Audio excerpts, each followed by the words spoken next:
La injusticia sobre el Nuevo Testamento.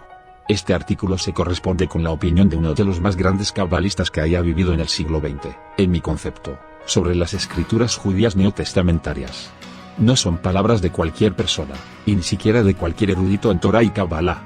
Es la opinión que hace nada más, ni nada menos que el profesor y cabalista Friedrich Weinreb en uno de sus libros, entre más de 50 obras de profundidades inimaginables llenas de evidencia de su inmensa sabiduría, titulado La palabra oculta del Nuevo Testamento. Solo aquel que conozca las obras de Weinreb podrá no solo dar testimonio de su conocimiento, sino de la grandeza y secretos que se revelan en su legado de sabiduría. No se trata de un solo libro como comentario a las escrituras neotestamentarias. Se trata de una revelación que se hace integral multicontextual en todos sus libros, dejando de formas quizás no abordadas nunca antes de la forma en que lo hace en su maravillosa obra este gran cabalista. Por eso no se trata de un tema aislado, sino precisamente lo que sí sabe debe ser obligatorio para todo aquello denominado Torah. Una sabiduría coherente, multidimensional que debe ser entendida en unidad y completitud interrelacionada presumiblemente de forma infinita.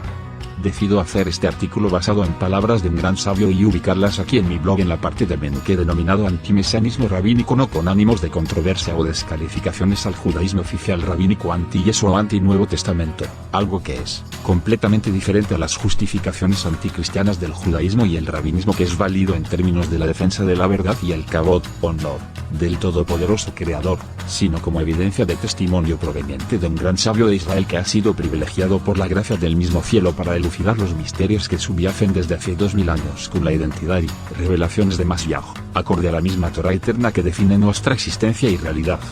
De ninguna manera podrán considerarse estas palabras como ataque al rabinismo talmúdico oficial que no reconoce o no conoce aún los misterios de Mashiach, no obstante sus maravillosas revelaciones de sabiduría que poseen incuestionablemente en todos los otros temas de elucidación de la Torah. El profesor y cabalista Friedrich Weinreb nació en 1910 en Lemberg, que por aquella época formaba parte de Austria. Educado en Holanda, estudió economía y estadística en Rotterdam y Viena, y realizó trabajos de investigación en el Instituto de Economía de Holanda, con sede en Rotterdam, 1932-42. Luchó junto a la resistencia durante la ocupación nazi de Holanda. Asimismo desempeñó como profesor en las universidades de Jakarta y Ankara, donde llegó a ocupar el cargo de decano. Desempeñó también como perito en el Instituto Internacional del Trabajo y el Comité Europeo de Economía en las Naciones Unidas, en su sede de Ginebra, 1952-64. Tiene varias obras publicadas en el área de las matemáticas y la economía, pero a partir de 1963 comenzó a publicar principalmente sobre misticismo judío, basándose en su origen hasídico.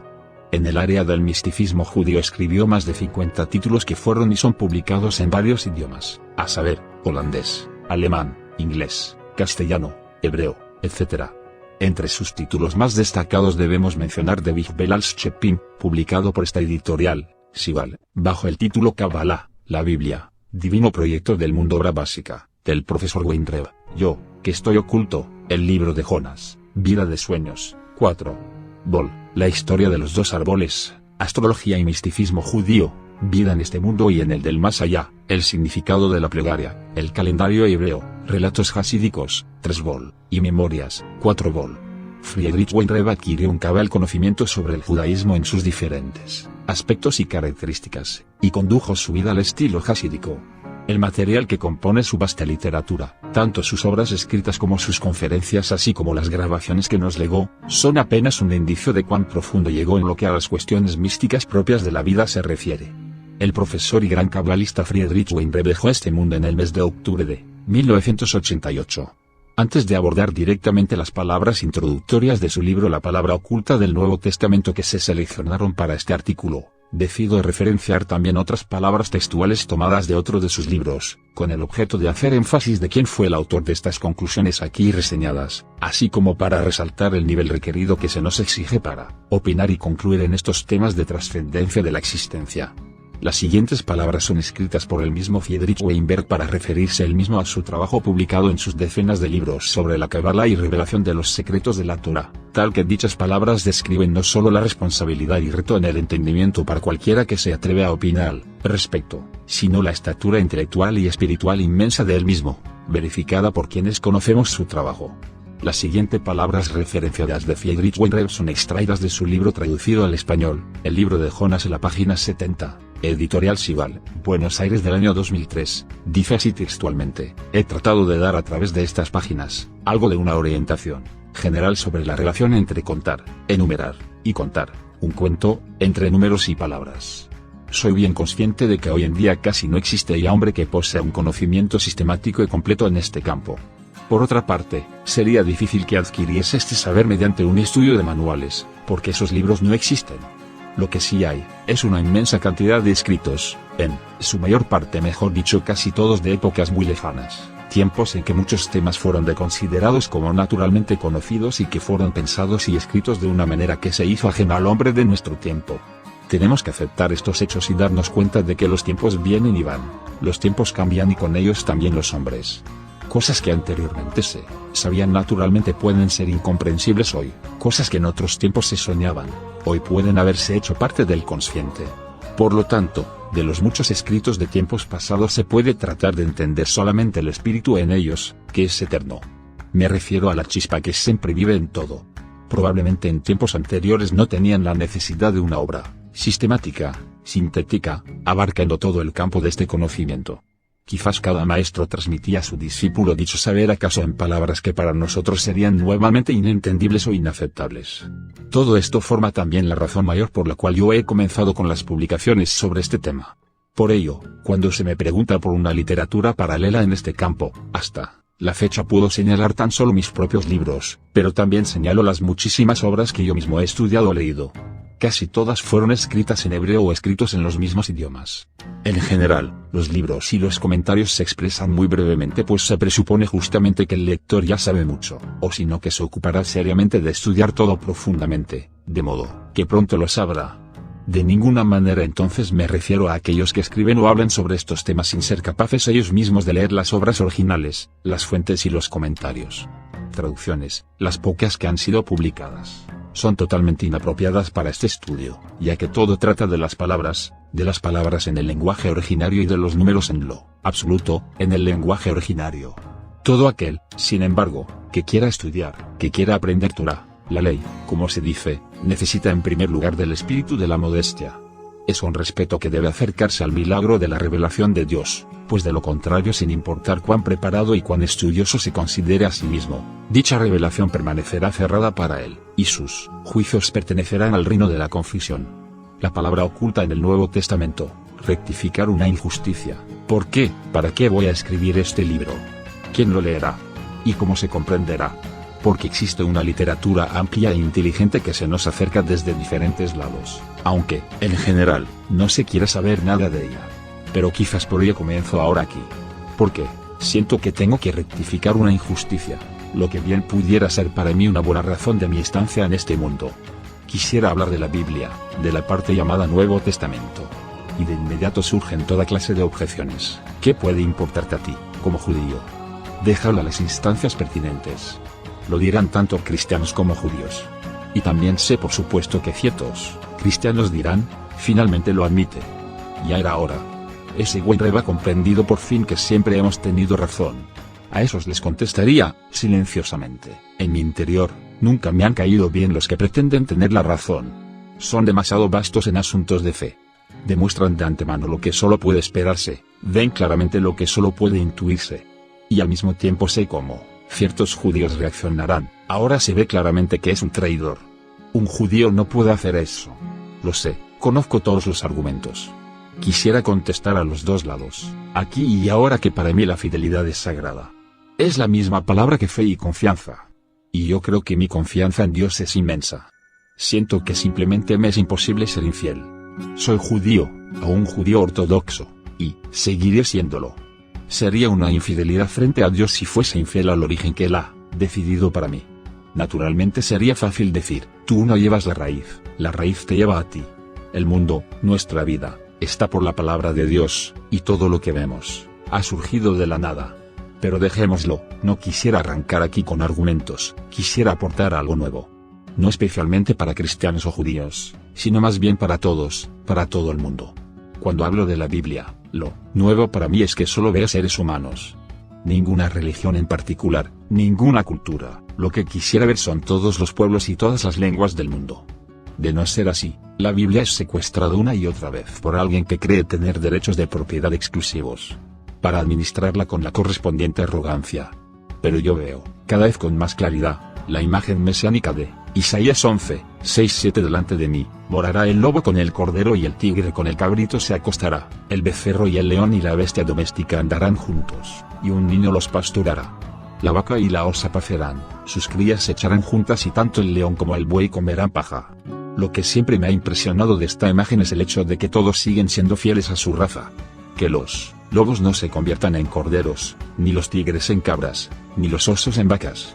Todos han sido creados por la palabra de Dios desde la nada y siguen siendo fieles a la maravilla de su creación.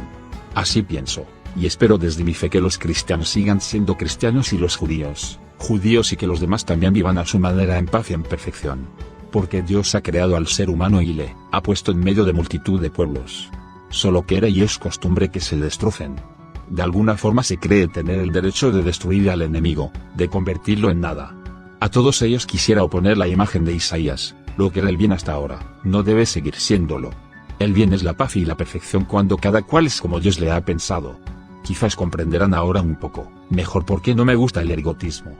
Pueden llamarme como quieran, utopista peligroso, idealista loco, pero, en todo caso, no seré nunca ningún fanático. Es decir, estoy escribiendo sobre el Nuevo Testamento porque los judíos, a pesar de todo, lo han tratado injustamente. No quiero decir eso ni tampoco lo contrario, aunque la cita, la salvación viene de los judíos, Juan 4,22, está cerca. Sin duda me preocupa la injusticia de parte de los judíos, ese no quiere tomar nota del Nuevo Testamento.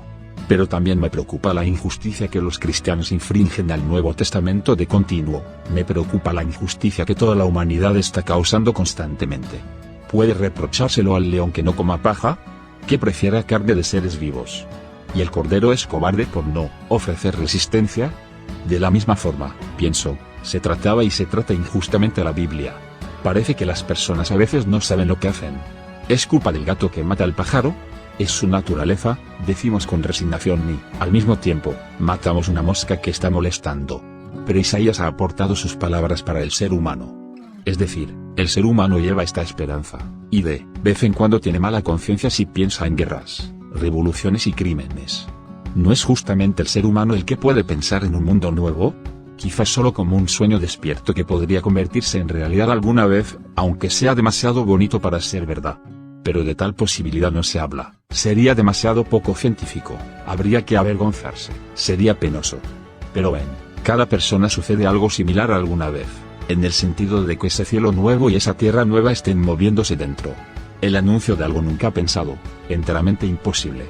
Y me atrevo a decir que cada persona debe de aborrecer el hecho de morir y la muerte en general. En el caso de los enemigos, bueno, es otra cosa, pero para sí mismo y su familia. Es decir, dejad que tengamos esta utopía por lo menos. Muchos lectores lo dejarán aquí, encogiéndose de hombres, volverán a alguna obra científica. Porque si se hace el esfuerzo de ocuparse de la Biblia, se espera un análisis exegético, apuntes históricos en paisajes orientales, conclusiones teoréticas, preferentemente de la escuela o de la secta propia. Aquí, sin embargo, no es posible. Quiero contar la Biblia de forma nueva, para seres humanos nuevos, en un mundo nuevo. Porque se trata de la injusticia que se está cometiendo con ella. Y quisiera abolir esta injusticia que se infringe a toda la Biblia, tanto a la Biblia hebrea como a la cristiana. Por esa injusticia la unidad de la Biblia queda rota. Y con ella, también la unidad del ser humano. Surgieron las diferentes maneras de ver la religión y dentro de la diversidad de opiniones aquella lucha mortal que terminaba en la hoguera o en la humillación de no ser considerado ya como persona. ¿Cuál es la causa de tal injusticia? Pienso que está basada sobre un trágico malentendido.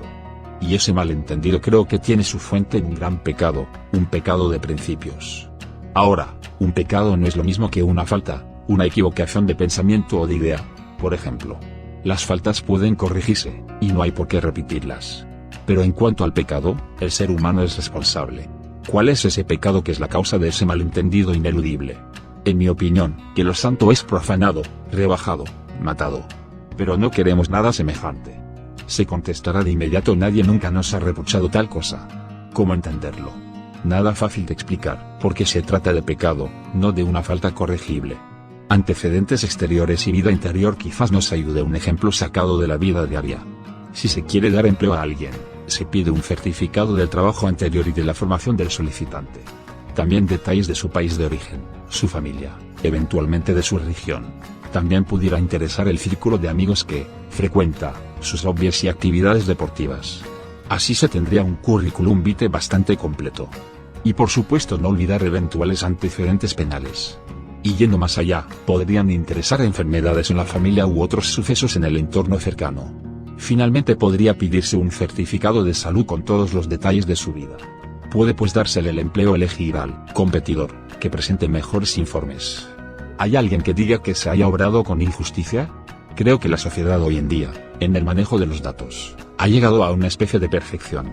Hace 50 años, no se podía ni soñar con cosa semejante. Pero justamente aquí está la injusticia.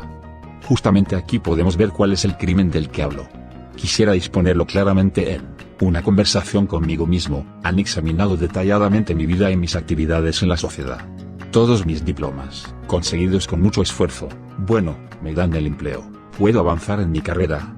Pero, ¿qué saben de mis deseos, esperanzas, sueños, ante todo de los que sueño despierto? ¿Qué saben de mis debilidades? Ni siquiera el psiquiatra las sospecha. Solo interesa aquello que puede promover mi vida en la sociedad. Si supieran de toda mi vida, signo de exclamación abierta, yo mismo no quiero ni pensarlo, signo de exclamación. ¿Y qué saben de mis temores? De cómo voy arrinconando el miedo ante la muerte. Nadie puede decir nada de eso. Nadie ha estado allá para poder informar con autenticidad. Aunque de la muerte, al parecer, se sabe ya alguna que otra cosa. Pero solo de personas que sufrían una parada cardíaca, que estaban en el borde, en la orilla, por así decir, pero nadie nos cuenta qué pasa después de una muerte cerebral. Y voy más allá. Sé de mi eternidad. Pero no es elegante hablar de ella, es un tema para el rabino o el pastor. Ante todo, ¿qué sucede después de la muerte? ¿De nuevo la eternidad? No se puede hablar del tema con nadie. Y si está solo, abandonado. Y me temo que todas las personas estén tan solas y abandonadas como yo. Y a pesar de todo, es mi vida real. Ahí está el origen de mis sueños no declarados, de mis humores, quizás de todo mi comportamiento. Y todo ese complejo no está del todo firme, no puede ordenarse sistemáticamente como las cosas exteriores, que se pueden conocer con exactitud. En realidad, se me está tratando injustamente. Porque no soy aquel que piensan que soy y al que quieren dar el empleo. Lo único que importa es si soy de utilidad en la sociedad. Nadie conoce mi interior, mi vida auténtica, tampoco aquellos que están cerca. Igual que yo, de ellos, solo sé lo usual, lo necesario para una buena relación. Vemos solo el lado exterior. Y exteriorizar, ¿no es idéntico que vender? Y esta venta, esta exteriorización, ¿no lleva también el nombre ominoso de traición? He puesto este ejemplo para mostrar que se trata a la Biblia, por lo menos, de la misma manera injusta. La exteriorización, como pecado de principio, se puede leer la Biblia como se leen libros, informes o cartas. Es decir, se entiende que son palabras normales, tal como son usadas y comprendidas en la sociedad, en investigaciones históricas, en el estudio de actas y documentos, en la evaluación de leyes, en la ciencia. Se piensa que se actúa con total justicia, como en el ejemplo de la solicitud más arriba, y se protestaría enérgicamente si se escuchara la acusación de cometer una grave injusticia, de caer en un pecado de principio. Quisiera mencionar unas palabras de la Biblia, del Nuevo Testamento, que pueden considerarse como una comunicación desde el interior, como aquellos pensamientos ocultos del solicitante. Son las palabras conocidas. En el principio era el Verbo, y el Verbo era con Dios, y el Verbo era Dios. Este era en el principio con Dios. Todas las cosas por Él fueron hechas, y sin Él nada de lo que es hecho, fue hecho. En Él estaba la vida, y la vida era la luz de los hombres. Y la luz en las tinieblas resplandece, mas las tinieblas no la comprendieron. Son los primeros 4 versículos del Evangelio de Juan. No es igual a ese grito silencioso, de pura desesperación, desde el interior de la persona, cuando se da cuenta de que no se le conoce, que solo se le está juzgando según su comportamiento en la familia, en la sociedad, en la iglesia, en el club, es decir, en el mundo. ¿Qué es el verbo? La palabra. Quisiera contestar de inmediato, Dios es la palabra. Por ella todo está hecho, y, sin la palabra nada de lo que hay fue hecho.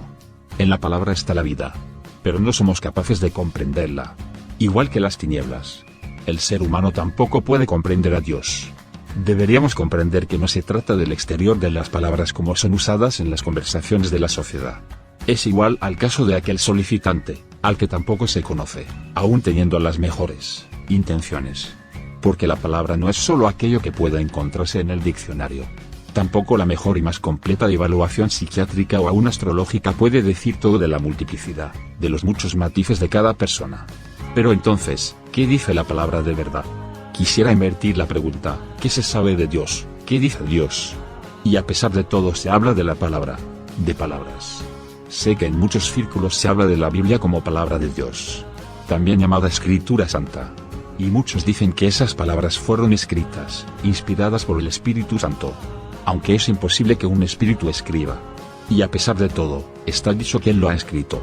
Espero que comprendan ahora qué es el pecado del que hablo. Es no diferenciar entre el lado exterior de la persona y de su vida eterna, ese interior oculto en gran medida. Igual sucede con la Biblia, se estudian sus palabras exteriores con mucha seriedad, pero sin la intención de averiguar nada sobre su interior, sobre su identidad con Dios.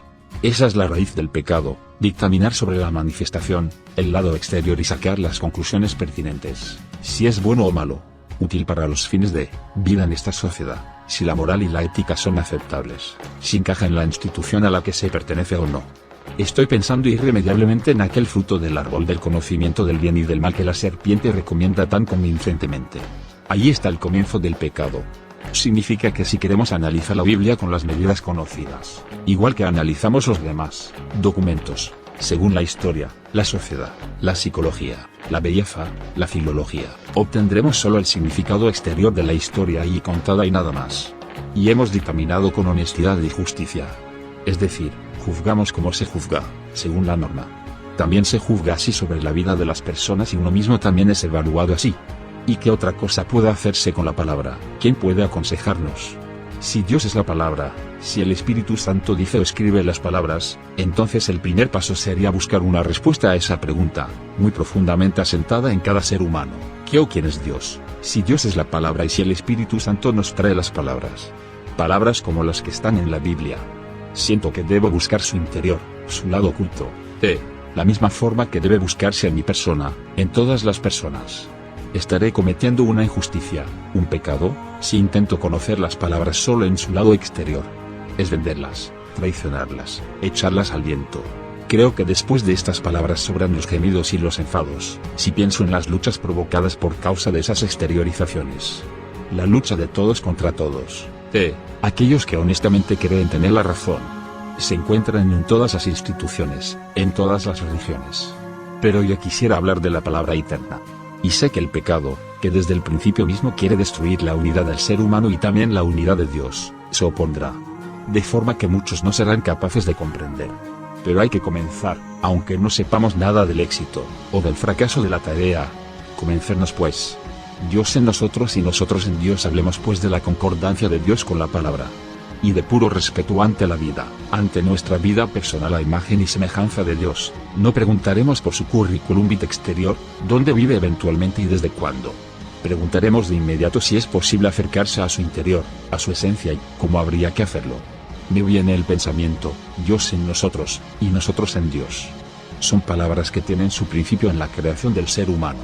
En Génesis 2,7 está escrito que el Señor Dios alentó en su nariz soplo de vida. Significa que Dios está en el ser humano. Quien está pensando en un aliento físico. En hebreo, la palabra que designa el alma divina, Nesama, viene de la palabra, Nesem, aliento. El milagro de la palabra se alentó en nosotros. Con su aliento, Dios introduce su esencia en nosotros, la palabra. El ser humano la recibe para cuidarla. ¿Qué es entonces nuestra esencia, nuestro secreto? Si hablamos de nuestro interior, ¿nos referimos a Dios? ¿Y a qué exactamente nos referimos cuando hablamos de Dios? Esta palabra, Dios, se ha convertido en una fórmula que vale, para todo o para nada. Depende. Por ello, quizás, lo mejor es dejar que la palabra de la Biblia hable, la palabra que traducimos como Dios. Tomemos pues, como primera medida, la palabra de la Biblia en serio, sin dejarnos seducir por la traducción del exterior de la palabra. Porque no queremos vender a Dios ni traicionarle ni colocarlo en el exterior. La palabra Dios en hebreo es Elohim. Es el plural de la palabra masculina ele, estos, esos, aquellos. ¿Qué estos? Bueno, todo de lo que puede decirse estos. No solamente estas cosas, también estos tiempos, estos pensamientos, estos sueños, estas utopías, estas fantasías, personas, animales, cristales, estrellas, nubes, enfermos, esperanzas, creación. Es decir, la unidad de todos estos. La unidad de una multiplicidad inimaginable e indefinible. Es la unidad de Dios que, visto desde el otro lado, es la multiplicidad de Dios. Y la unidad interior del ser humano no está compuesta igualmente de multitud de sentimientos en el lapso de un segundo. Elohim es también Dios como Padre y origen de toda vida, como creador del mundo. Describir a Dios en una fórmula sería un acercamiento desde el exterior. Sin embargo, queremos acercarnos al interior, al secreto oculto bajo esa capa exterior. Pero ¿cómo llegar a ese interior de Dios? Bueno, tiene una estrecha relación con nuestro propio interior, como hemos visto es nuestro aliento vital. Es decir, si exhalo, ¿no estoy en Dios? Porque estoy a imagen y semejanza de Dios, pero no solo corporalmente, por la anatomía, más bien y ante todo por la palabra, por mi vida, mi alma, mi interior. ¿Cómo conoce la palabra ese lugar interior? Estoy pensando que el nombre Elohim es el plural masculino de Ele. ¿Pero qué significa masculino? La palabra hebrea sakar es masculino y al mismo tiempo recuerdo. Recuerdo tiene que ver con el interior, porque eso de acordarse, recordar, es un asunto más bien interno. En el exterior del ser humano es difícil apreciar lo que son los pensamientos y sentimientos interiores. Por ello se llaman no conscientes, no tenemos conciencia de estos recuerdos, o quizás solo en una franja limítrofe, pero en realidad no los conocemos. Así también la palabra sekut, mérito, se interpreta casi siempre como mérito de los padres. Tiene estrecha relación con la palabra sakar, recuerdo. El mérito significa que Dios se acuerda, que sabe, del interior. Que sabe que los padres, los patriarcas, igual que él mismo, viven en el interior de los hijos. De esta forma, la eternidad del ser humano se anuncia en aquello que llamamos el mérito, el recuerdo de los padres. El interior, por tanto, es el lado masculino del ser humano. Y ese interior contiene mucho más que el recuerdo consciente, la memoria consciente. Contiene también todo, aquello que aquel candidato de la conversación inicial sentía. ¿Quién me conoce como soy de verdad? Yo mismo casi no lo sé. Soy un complejo vivo, muy vivo, de aspectos incalculables, en continuo cambio, movimiento y crecimiento. Soy de verdad la suma de muchas personalidades, en todo caso, de muchos matices inabarcables. El anhelo decide el camino así. Me parece que nuestra vida es una especie de búsqueda de Dios, en el sentido de la pregunta recurrente, ¿quién soy yo de verdad? ¿Qué es lo que me imagino que pueda ser mi vida? ¿Cómo experimento mi vida, este mundo? Porque el mundo tal cual es y como se dice que era, es un gran enigma de imposible solución. Por un lado estamos dispuestos a criticar todo de este mundo y por otro anhelamos en secreto un mundo que organizaríamos de forma diferente, ideal, para nosotros y toda criatura. Sabiendo al mismo tiempo que es tarea imposible.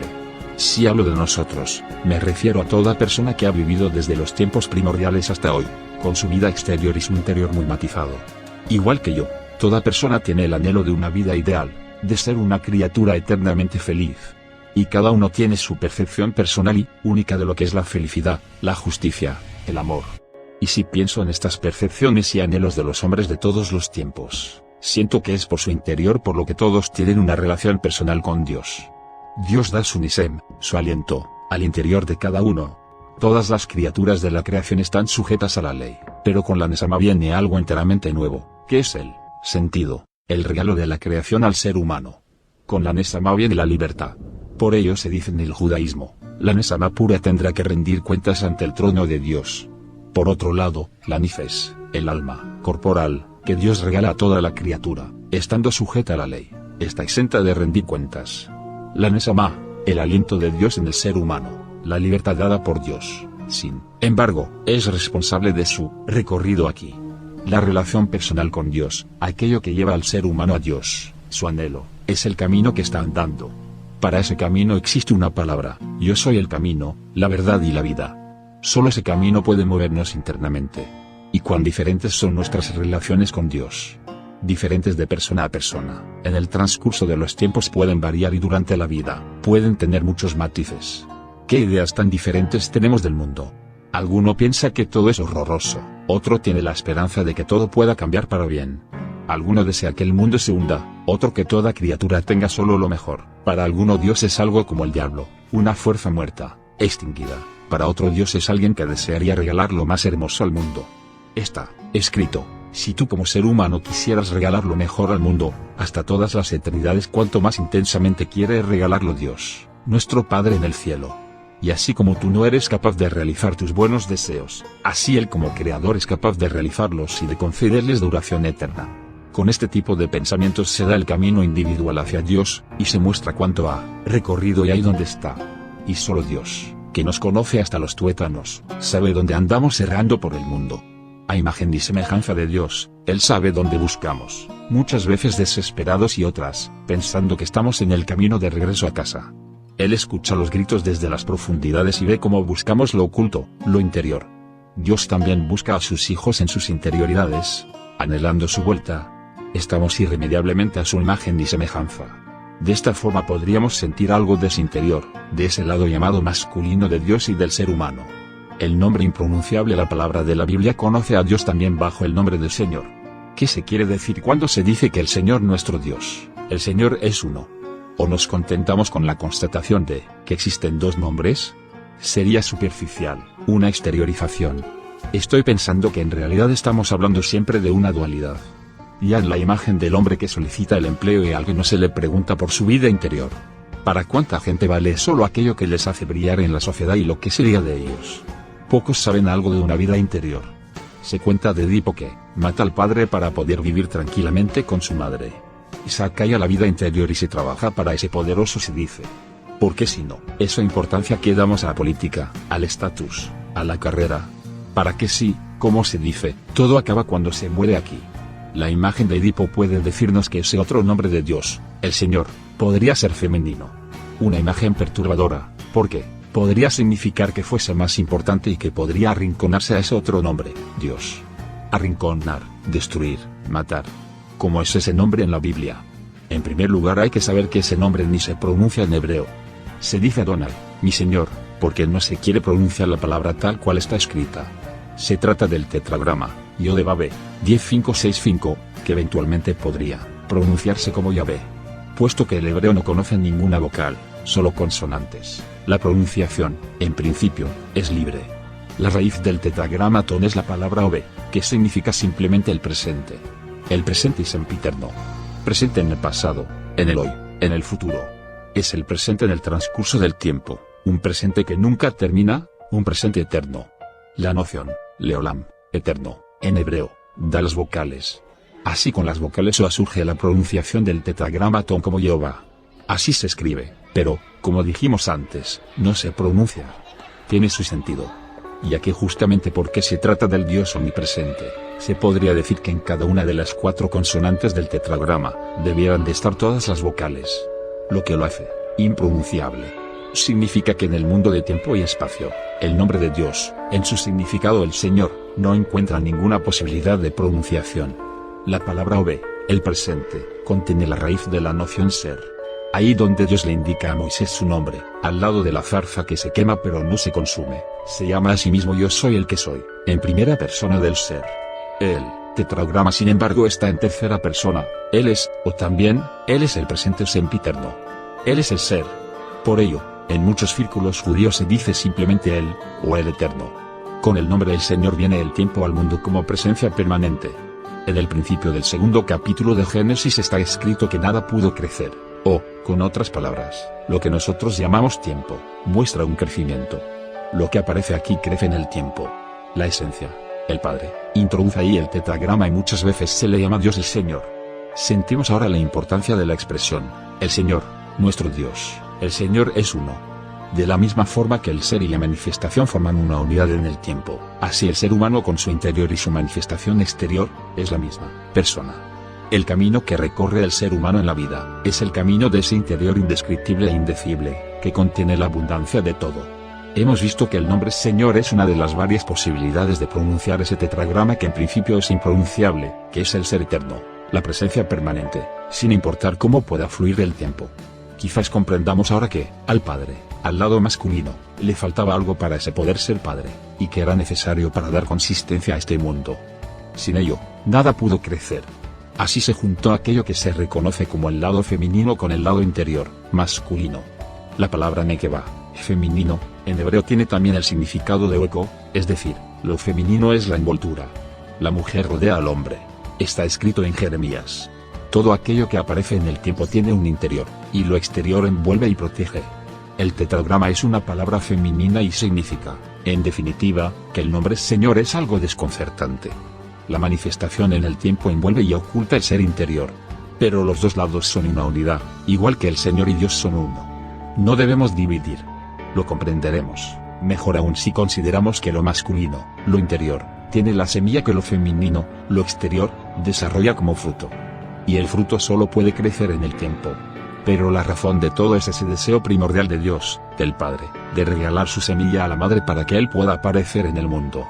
También puede decirse, que el tiempo recibe la semilla de la eternidad. Pensemos también en la boda celestial, cuando el novio en el cielo va al encuentro de la novia, este mundo, para recibirla, o también en los adornos que se regalan a la mujer.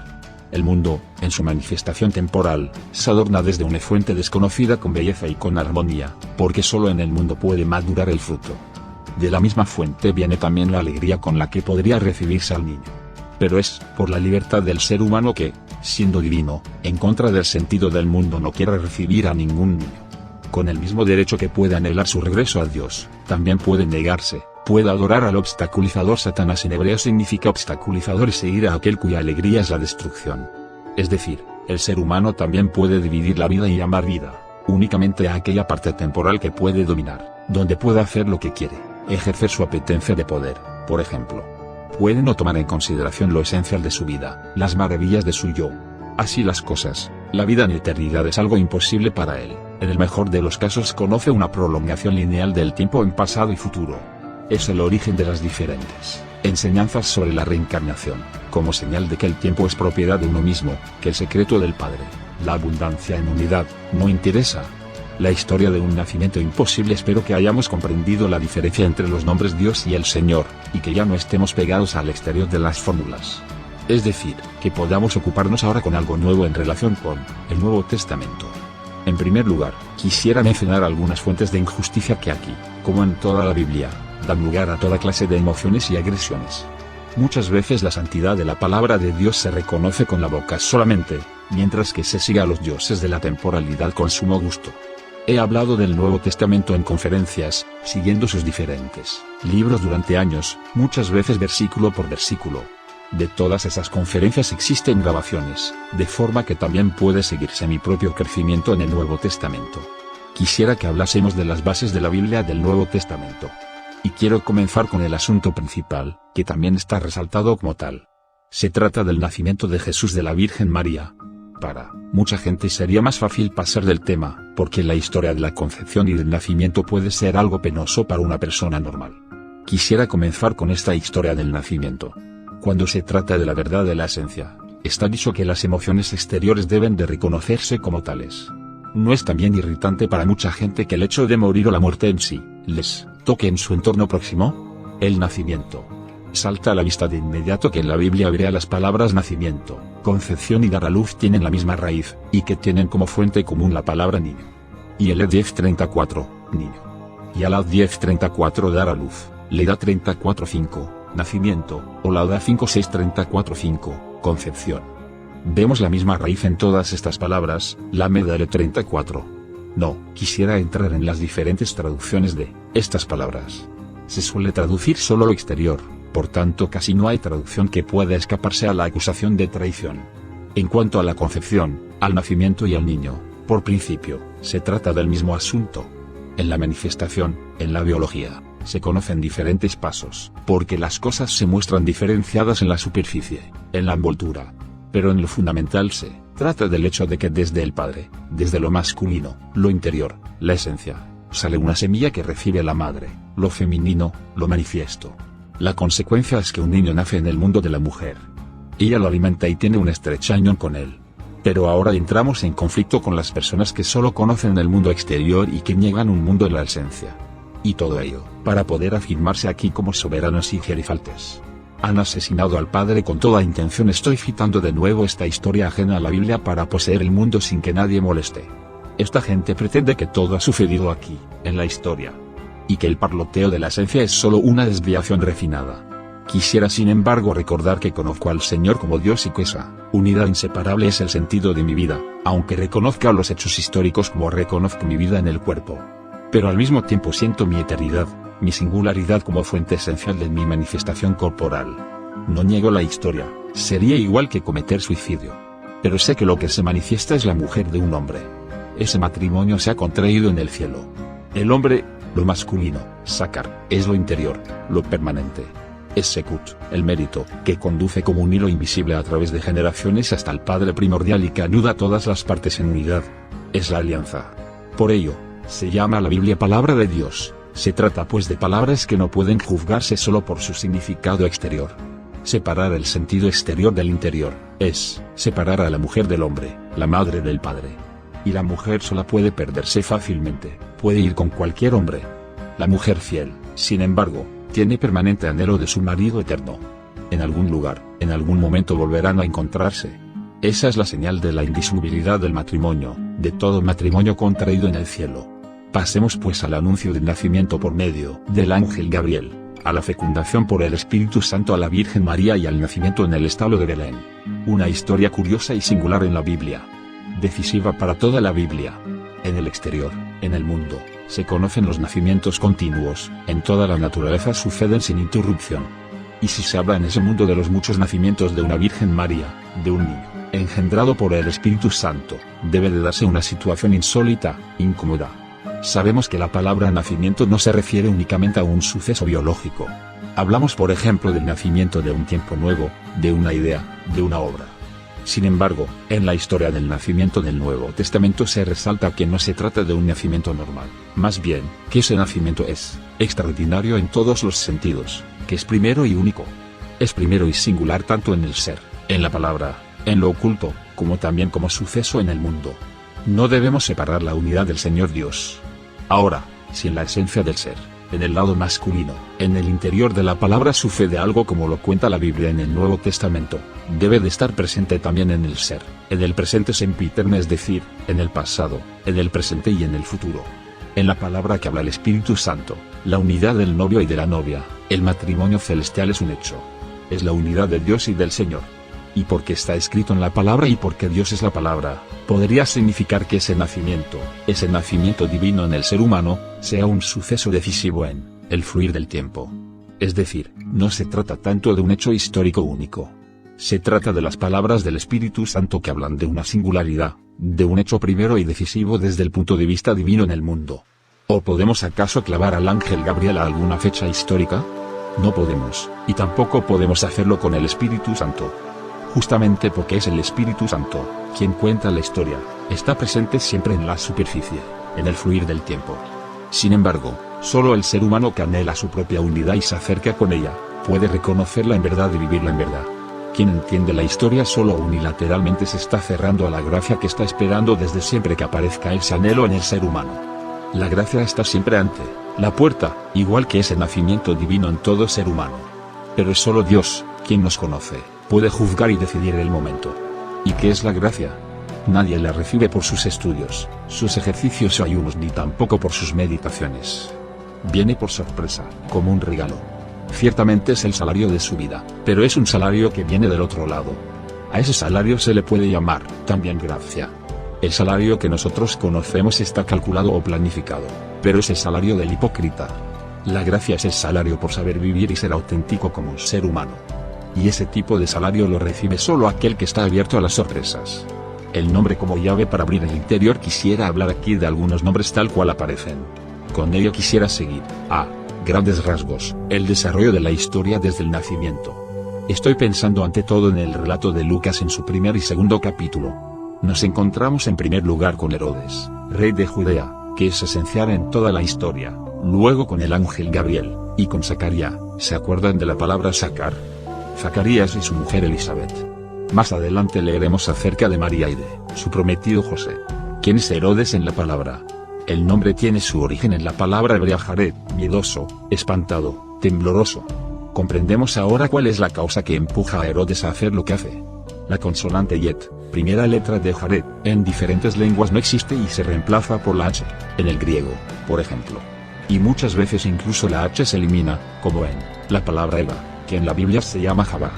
pero solo Jabá contiene el significado de madre de todos los vivientes. Quizás algunos se preguntarán por qué me preocupo tanto del hebreo. Podría pensarse que lo hago por alguna razón nacional o nacional religiosa. Pero no lo hago porque toda la Biblia hebrea es conocido en esta lengua, ni porque era la lengua de los judíos en los tiempos de Jesús, ni porque la salud viene de los judíos, ni siquiera porque el mensaje del Nuevo Testamento se hablaba seguramente en hebreo y estaba destinado a los judíos. Tampoco porque quisiera señalar discretamente que lo nuevo está injertado en lo antiguo, y que la raíz nos lleva a nosotros y no nosotros llevamos la raíz. No. Lo utilizo porque la palabra hebrea significa que viene del otro lado, del más allá. Naturalmente puede pretenderse que eso del más allá significa simplemente más allá de un río, de una montaña o de una frontera. Pero heber significa del lado opuesto, del otro lado, de más allá de todo lo conocido en esta tierra. Pero es verdad que toda lengua puede ser exteriorizada, también la hebrea, y también digo que toda lengua tiene también su lado interior, su lado oculto. Si en un idioma pueden vivirse alegrías y tristezas, es solo porque tiene una dimensión que puede captar lo interior. Si surgen grandes poemas y conmovedoras prosas, es porque la faceta del más allá vive en esa lengua. A mí sin embargo me importa descubrir lo santo, lo eterno en la lengua hebrea, es decir, hacer justicia a su nombre, heber, hebreo. Cualquier otro motivo sería arrogancia y lo arruinaría todo, por ser mentira.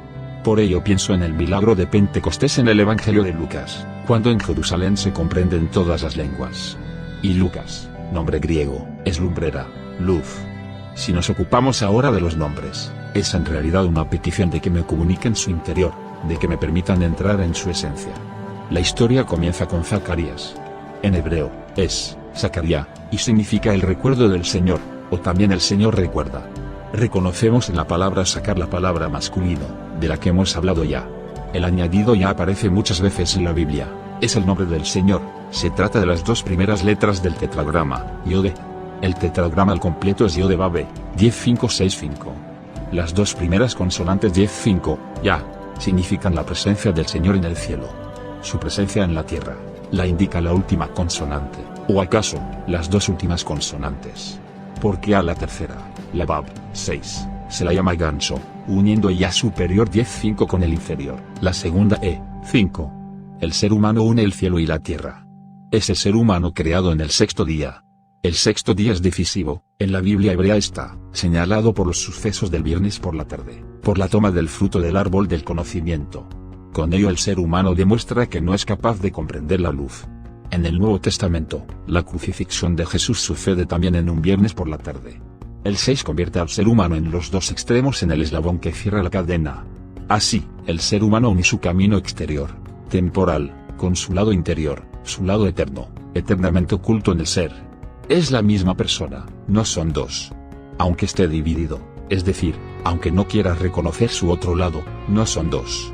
El ángel le habla a Zacarías del hijo que Dios le dará, aunque él y su mujer Elizabeth no puedan ya tener descendencia. Es la primera señal de la abolición de la ley natural, de la excepción de la regla. En la Biblia hebrea sucede lo mismo con Abraham y Sara. El ángel le da al hijo de Elizabeth el nombre Juan. En hebreo, es Yehanan, o Yohanan. ¿Qué significa este nombre? Tengamos cuidado al traducirlo, de no dividir la unidad de Dios. El enemigo está siempre dispuesto a dividir, para poder dominar en el mundo de la multitud, en tiempo y espacio.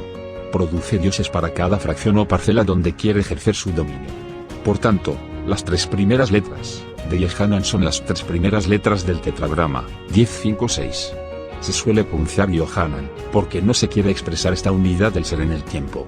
Porque esas tres letras muestran el ya superior y el 6 del ser humano, que es el gancho de unión. La segunda 5, del tetragrama 10-5-6-5, corresponde a este mundo con sus muchos aspectos y matices. Y en nuestro caso aquí consiste en la palabra Hanan. Hanan es misericordia. Según la ley deberías ser tratado de otra forma, pero yo te amo, y el amor libera y permite que actúe ahora según la gracia. La primera madre en la tradición cristiana se llama Ana, igual que la madre de Samuel. Samuel su nombre es Dios. Es Haná, Ana.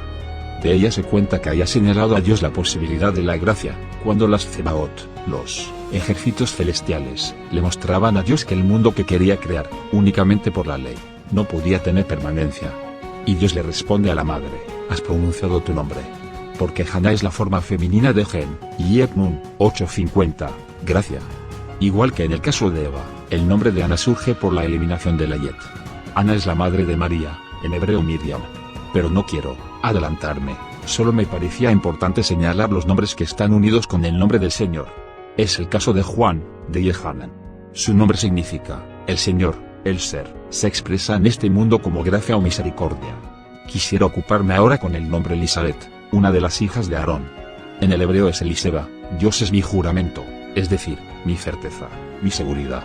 Esta, Eliseba aquí no puede tener descendencia, es estéril. En hebreo es Akara, y la raíz de esta palabra es Ikar, asunto principal. Significa que lo más importante, el fundamento de la vida, no puede nacer aquí. Lo que nace según la ley, no es lo esperado. Justamente aquello tan anhelado, no puede nacer según la ley. La excepción, la gracia, debe romper la ley. Lo mismo cuenta la Biblia de Haná, Ana, la madre de Samuel, que unge a David como rey, a David cuyo hijo es el Mesías. Eliseba tiene su seguridad en Dios. Significa que sabe que la ley natural no es todo. La palabra juramento en hebreo es idéntica a la palabra siete. El séptuplo contiene toda la creación, incluso el séptimo día en el que Dios descansa, bendiciendo y santificándolo. Al jurar se aporta todo el mundo, toda la creación como testigo, en la certeza de que Él es mi Dios. El ángel se coloca al lado de Zacarías, sacerdote de la orden de Abías, en el templo. Abías significa que el Señor es mi Padre. Es decir, mi Padre es Yah. En el templo la suerte decide qué orden debe ocuparse del servicio, no es la elección de los sacerdotes o de alguna autoridad. En el templo, todo se decide por lo oral, la suerte. Nosotros diríamos que se deja a la casualidad, es decir, a la elección de Dios. El servicio de Zacarías consiste en ocuparse del altar del incienso, hecho de oro, en el interior de la casa. Este altar de oro es lo más cercano a la entrada, entre la mesa con los panes de proposición en el norte y la menorá en el sur. El humo del incienso, Ketoret, tiene el olor de las hierbas del campo, es el olor de aquello que acepta su lugar en la creación como correcto, decidido por Dios. Por ello las hierbas son verdes y huelen bien. La elección del sacerdote también se reconoce como proveniente de Dios. Todo lo demás en la creación puede negarse a someterse a su voluntad. Por ello, su olor en la vida no siempre es agradable. Vemos que varios aspectos tratan aquí de la aceptación del destino, dado por Dios, aunque en el mundo pueda parecer casualidad o arbitrariedad. El olor de la vida es el olor del incienso, un olor agradable. Y todo ocurre en el centro del ser humano, donde está el sacerdote de la orden elegida por Dios. Cohen, es el sacerdote, pero esta palabra puede leerse también como Kehen, como ellas, es decir, las Tsebaot, los ejércitos celestiales con Dios. Mediante el sacerdote el ser humano tiene la elección de comportarse como los ejércitos celestiales. Y el orden de servicio del sacerdote en el ser humano se decide por la suerte, es decir, por Dios. El pueblo, es decir, la existencia del ser humano aquí, espera los sucesos en el tabernáculo, en la casa de Dios. Allí están los utensilios de oro, ahí está la fuente de la luz para el camino de cada uno. Y el ángel se coloca a la derecha de Zacarías, es decir, a su lado en el norte. Porque el camino del ser humano en el templo va de este a oeste, al origen, a su destino en Dios. A su derecha está el norte. Es el lado del secreto del cambio de las manifestaciones del yo interno, de los panes, legema panim, los panes de proposición. Aunque panim significa cara, rostro, se sabe que es idéntico a penim, el interior. Es el secreto del cuerpo visible y del cuerpo invisible, eterno, que solo conocemos en la palabra. La misma palabra sirve para el cuerpo y sus órganos, como para el orden del invisible yo cuerpo interno. Y porque Zacarías acepta su destino lo siente como el olor agradable del incienso, el ángel se coloca a su derecha. La palabra ángel, malaj en hebreo, habla de un mensajero con un mensaje de Dios, un mensajero que viene desde el interior con un mensaje para el lado exterior del ser humano. Así Dios escucha las oraciones de las personas, dichas en la confianza de que los pensamientos o las palabras vayan uniendo los dos lados. Siendo así, el ángel da al ser humano la disposición, el sentimiento de que su oración por tener descendencia es escuchada. Aunque, aquí pensáramos que es imposible, que tal petición es inútil. La experiencia demuestra que esa petición no es atendida. Pero el nombre Zacarías lo dice ya, el Señor recuerda, es decir, Zacarías vive confiando en el Señor. Que ya en el caso de Abraham y Sara, siendo del todo imposible, había nacido un niño. El ángel da ahora su nombre, Gabriel. En hebreo este nombre dice que él, Dios, tiene la fuerza de romper la ley. Dios es Geber, el valiente, el héroe, el guerrero que domina todo, hasta lo más exterior de toda manifestación. Siempre y cuando el ser humano tenga anhelo de ello. Estando hecho a su imagen y semejanza podría saber que Dios sabe de su anhelo, aunque entre tanto los panes antiguos han sido reemplazados por panes nuevos, como se hace todos los días. Son los mismos panes. La palabra lejem, pan, representa a todo aquello que cambia en su ciclo de manifestación. Gabriel, mensajero de Dios, dice, fíjate, también se trata de la manifestación, aquí, en el norte, del lado de todo lo material. ¿No viene la materia de la mater, de la madre? El niño puede mostrarse aquí, aunque según la ley natural, sea imposible. Pero tu nombre mismo tiene la noción del recuerdo y, de la memoria. ¿Has olvidado a Sara y Abraham? Que el Señor recuerda, como lo ha demostrado en el caso de Sara. Génesis 21,1. Y dice más, ese hijo se llamará Johanan, Juan, el Señor es misericordioso. La gracia no se fija tanto en tus lados negativos. La gracia es un producto del amor, es del Señor. Y ese hijo no tomará ni vino ni sidra. Desde el exterior podríamos pensar que aquí se anuncia un camino como antialcohólico.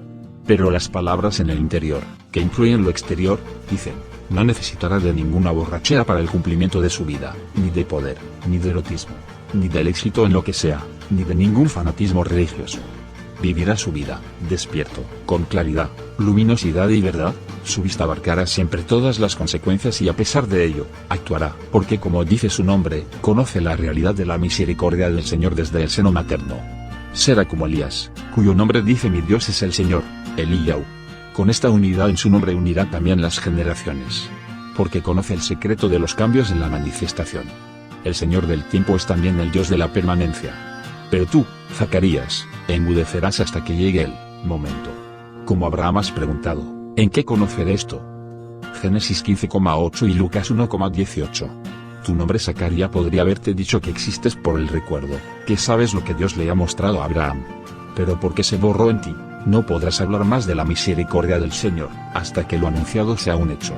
Lo nuevo solo puede ser pronunciado por aquel que está abierto a la gracia. La gracia no puede proclamarse en el parloteo. A partir de ahora se distinguirá claramente entre quien cree en la gracia y la confianza de que todo viene del Señor. Lo mismo expresa el nombre de Eliyahu. ¿Quién es esta unidad? También a Abraham tuve que inducir en un sueño profundo. Génesis 15,12. Recuerda el pacto que hice con Abraham, el pacto que une a las dos mitades. Génesis 15,8-21. Este pacto es tu nombre, es el recuerdo, la memoria, de que los dos lados serán uno. Yo anudo lo uno con lo otro, porque también Abraham me llama con mi nombre el Señor, el Eterno, Dios. Así une el cielo con la tierra, la vida con la muerte, lo imposible con lo posible. Pensemos que Juan Bautista está también al cuidado de este pacto. La Virgen como Madre del mundo en el 6º mes del embarazo de Elizabeth, Dios manda al mismo ángel Gabriel a Galilea, a la ciudad de Nazaret, a una virgen prometida con José, de la casa de David. Esta virgen se llama María. Gabriel les anuncia que tendrán un hijo. La diferencia es que Zacarías le anuncia un milagro que ha sucedido ya antes, que podría haber recordado. A María, sin embargo, le comunica algo enteramente nuevo, nunca visto, que una virgen pueda dar a luz a un niño no se ha oído nunca antes. Vemos también la división del año en dos partes de 6 meses. Gabriel anuncia cada vez la fuerza de Dios, que es capaz de hacer una brecha en su creación para que surja el amor, la misericordia. La primera vez está aún bajo la fuerza del recuerdo, es a Zacarías a quien se le anuncia el hijo. La segunda vez, sin embargo, sucede algo completamente nuevo. La comunicación de que una virgen dará a luz, debe ser rechazada por todo aquel que crea en las leyes naturales. Es curioso que el 6º signo del zodiaco sea Virgo, y es justamente en el 6º mes del embarazo de Elizabeth cuando se hace el anuncio. De todas formas, el 6 juega un papel importante en la creación bíblica, la creación del ser humano en un 6º día, el pecado original en un 6º día, la crucifixión en un 6º día. La creación del mundo en el 6º mes del año bíblico, en el mes Elul, bajo el signo de Virgo, según la tradición judía. Es costumbre en el judaísmo tocar el shofar desde el primer día del mes de Elul. Está dicho que Dios sopla su aliento, como principio de la creación, en el cuerno del carnero. La creación surge bajo la seña del cordero. La creación es virginal y tiene lugar bajo el signo de Virgo, Bétula, en hebreo. Su fundamento es la Virgen. Así la Virgen es la madre del mundo. De ella viene toda la existencia. El ser humano es creado el día del año nuevo bíblico, que es el primer día del 7º mes, Tisri. Pero antes ya está el Cordero y la Virgen como madre del mundo. La tradición dice que la Torá, 406-205, la palabra de Dios, embaraza ahora 5-6-205, al mundo, creado, bajo el signo de Virgo, de la Virgen. El nombre Galilea, Galil, en hebreo, señala una relación con lo corporal, con la manifestación en la forma. Una palabra cercana a Golem, habla de un cuerpo muerto, sin vida. Golá y Galut, hablan del destierro, del exilio. Gilui es una revelación, pero también el despliegue de la desnudez. Gal, Gimel Lamed 330, es también una onda. Galil por tanto dice, que la forma, la manifestación se presenta como una onda viva en el tiempo. En correspondencia con los panes en el norte del tabernáculo, que se cambian diariamente. Pensemos en nuestro cuerpo en constante cambio. Y que Gabriel vaya justamente a Galil nos dice que su mensaje tiene que ver con la forma, con la formación del cuerpo.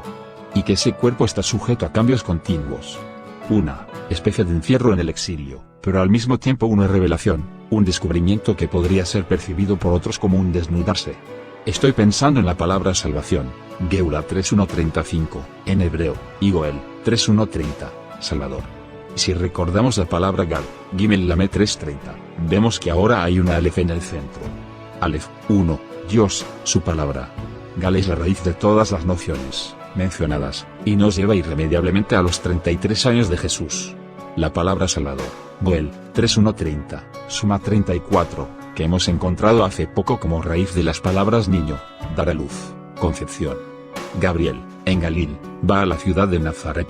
Ese nombre habla de Far, de la forma rígida, inmóvil. Es decir, en la forma viva, ondulante, existe un lugar que representa la rigidez. Far también, raíz de las nociones presión, sufrimiento, dolor, y también de la palabra Mizraim, Egipto. La vida en Egipto, la palabra lo dice, es sufrimiento y opresión. En Nazaret vive la Virgen María, prometida de José, de la casa de David. El nombre María, Miriam en hebreo, habla de amargura, de un mar de amarguras. Visto desde el nombre, su destino será amargo. Estoy pensando en el nombre de su legendaria madre, Haná, Ana. Era ella quien le señaló a Dios la posibilidad de la gracia, si el ser humano errase en su vida. Sabe que su hija estará dispuesta a cargar con esa amargura, por amor. Así Dios le da a la madre la matriz, Regem en hebreo. La misma palabra significa compasión, misericordia. El dolor de la decepción y de la amargura es soportable únicamente con compasión. Y la misericordia está, únicamente, porque el pecado del ser humano es muchas veces ineludible. Sin la misericordia y sin la gracia, la salvación no podría irrumpir. Sin ese nacimiento singular y único en contra de todas las leyes existentes no hay salvación. Ese asunto enteramente nuevo debe irrumpir en el ser humano. La palabra misma une el nacimiento y la salvación en ese 34, la Medalet, que es raíz de las palabras, concepción, nacimiento y niño. Y al mismo tiempo es Goel, 3.1.30, 34, salvación y salvador. Algo incalculable y nunca visto entra en el mundo. Ningún estudio, ninguna intención pueden alcanzarlo. Solo la confianza en el amado permitirá que se reciba la sorpresa de su regalo como gracia. Juan, Yohanan, es quien anuncia la gracia. En la circuncisión del niño de Elizabeth y Zacarías se le quiere dar el nombre de su padre, Zacarías. La cadena debe ser seguida eslabón a eslabón. Siempre debe el recuerdo de lo precedente determinar el futuro. Hasta que la madre protesta y dice su nombre, Juan. El padre lo confirma, escribiéndolo en una tablilla. Vuelve a encontrar el habla, al vivir la realidad de la gracia como unión de los dos mundos, del mundo de aquí y del mundo de allá.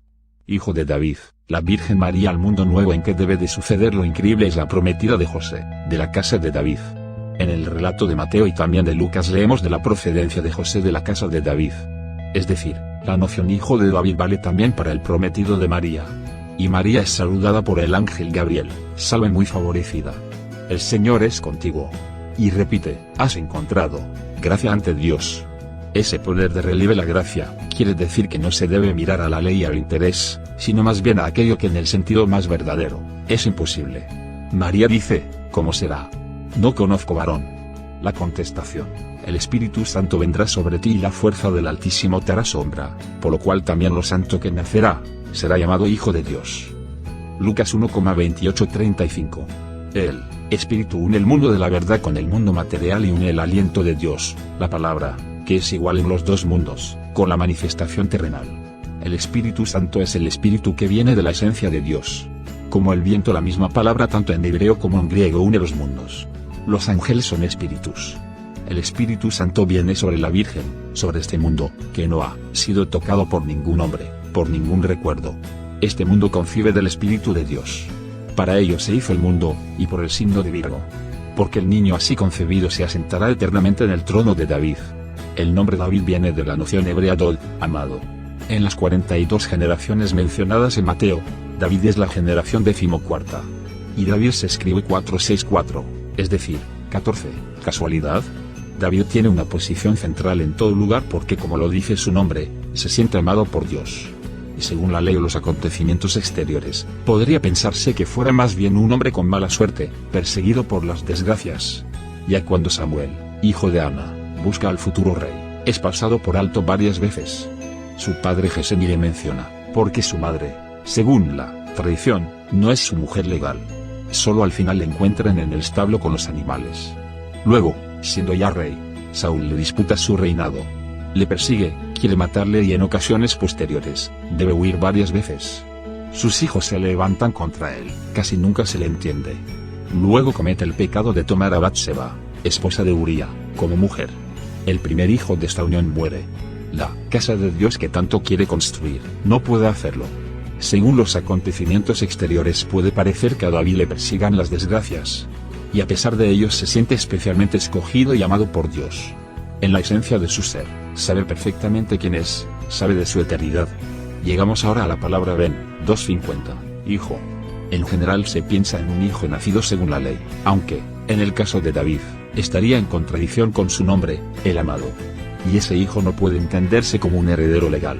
El sustantivo Ben tiene estrecha relación con el verbo baná, 255, construir, y con boné 255, constructor. El Padre construye su mundo con el Hijo. El mundo, la Virgen podríamos decir, no espera un hijo según la ley, espera el Hijo de Dios, del Espíritu Santo. Un hijo según la ley tendría sus limitaciones aquí. ¿Por qué?, se preguntarán, ¿debe la ley mostrar límites? Para que en el ser humano surja el anhelo de ir más allá de esos límites. Así también viene el sentimiento de que la ley no pueda ser todo, por muy poderoso que se demuestre en el cosmos, funcionando con total perfección. Es decir, llega el anhelo de amor, de eternidad. David siente en su vida, que lo esencial es ese amor de Dios. Lo reconoce como el núcleo, la fuente de todo. Quien sienta así, canta su vida como alabanza a Dios. Los demás explicarán cuánto tendría que cambiar el mundo. No tienen ni tiempo de pensar en la eternidad, solo conocen ese único lado de la vida. Están divididos, cortados del lado de la eternidad. Cada persona se construye su mundo. Lo sueña, lo espera, lo desea.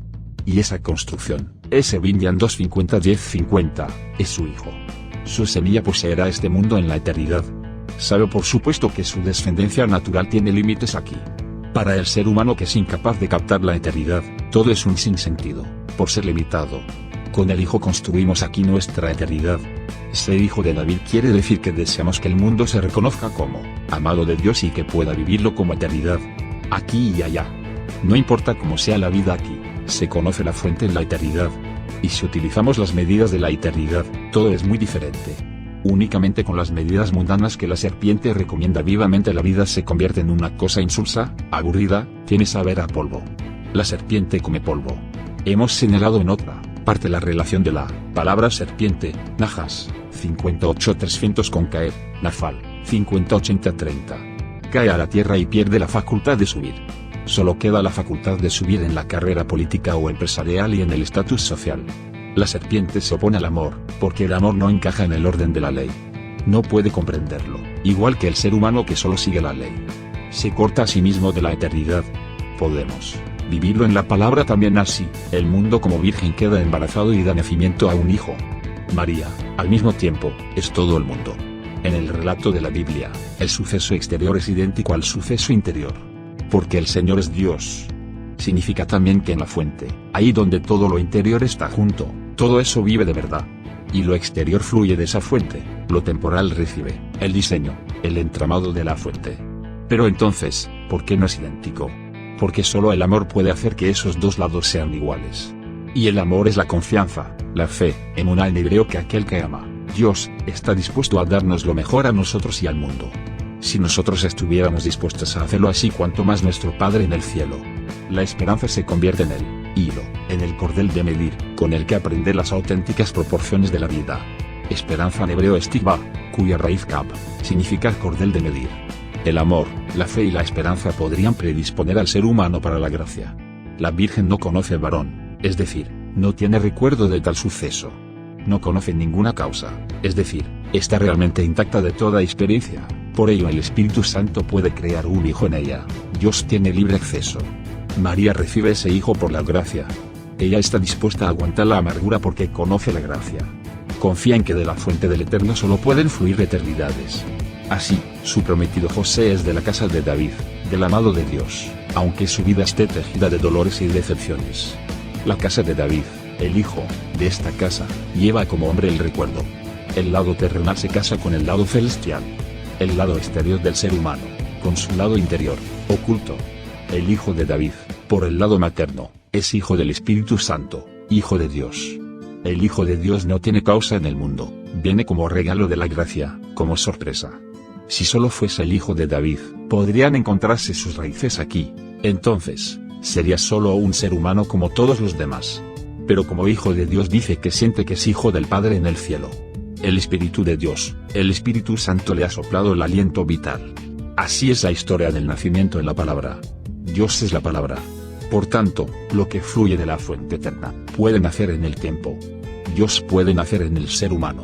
Y María, estando en la fuente, es quien da nacimiento a Dios en el ser humano.